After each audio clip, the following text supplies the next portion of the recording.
निर्मललिङ्गं निर्मलवासशोभितलिङ्गं निर्मलदुःखनाशकलिङ्गं तत्तत्त्वं सदाशिवलिङ्गं देवमुनिपरं लिङ्गं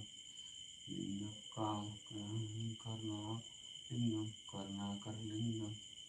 रावणदर्पणविनाशकलिङ्गं तत्तन्नं सदाशिवं लिङ्गं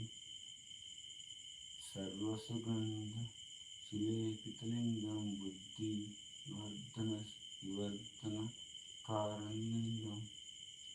कनकमहाभूषितलिङ्गं पञ्चविंशतिशोभितलिङ्गं दक्षसुयज्ञविनाशकलिङ्गं तत्तन्नामि